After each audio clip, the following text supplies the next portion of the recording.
Mr. Brown flew back from the Hokkaido summit and immediately briefed the House of Commons today on what had been agreed there. There had been substantial progress on many issues. First, Zimbabwe.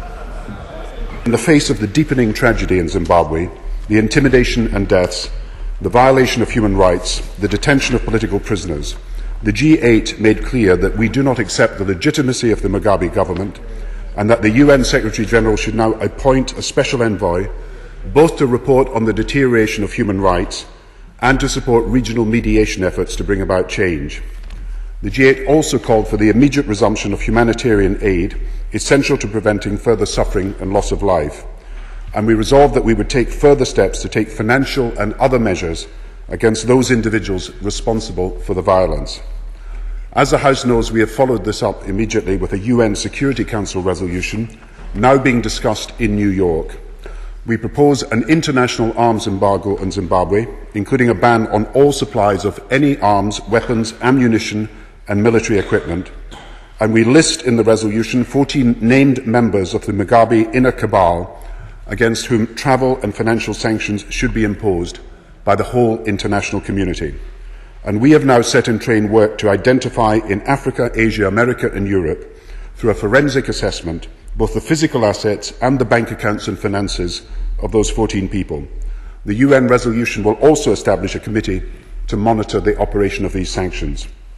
With worldwide sanctions and a worldwide arms embargo that we propose, our aim is that there be no safe haven and no hiding place for the criminal cabal that surrounds the Mugabe regime.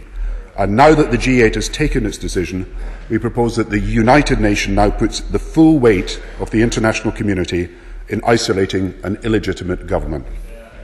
And the summit also reflected a world. The Prime Minister turned to oil and energy issues. About the new economic power. While, as the summit noted, there are many explanations for the doubling of oil prices in a year, and that the scale of change is now greater than the oil shock of the 1970s, the basic challenge, which cannot be resolved by one country or group of countries alone, is that now and in the future oil demand exceeds oil supply.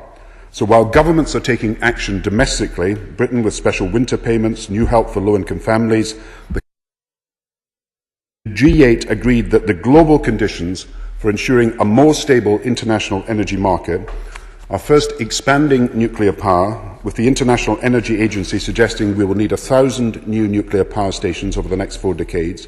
Second, accelerating the expansion worldwide of renewables. Thirdly, radical measures in each of our continents to improve energy efficiency. And fourth, cooperation between oil producers and oil consumers to ensure greater understanding of the balance between supply and demand, and then to ensure new investment in all sources of energy. And the G8 supported the London summit that will be held later this year between producers and consumers. Time is short to do then to climate change and what had been achieved. For the first time, the G8 agreed not just to consider, but to adopt as part of an international agreement a long-term goal of a cut of at least 50% in greenhouse gas emissions by 2050. For the first time also, we agreed on the need to have interim goals and national plans to achieve them. And I welcome the fact that the Major Economies Group, which now includes China, India, Mexico, South Africa, Brazil, Australia, Indonesia and South Korea, as well as the G8, agreed to continue to work together in the UN to achieve an international climate agreement next year, and that the major emerging economies have agreed to adopt appropriate mitigation actions with a view to reducing their emissions below what is called business as usual.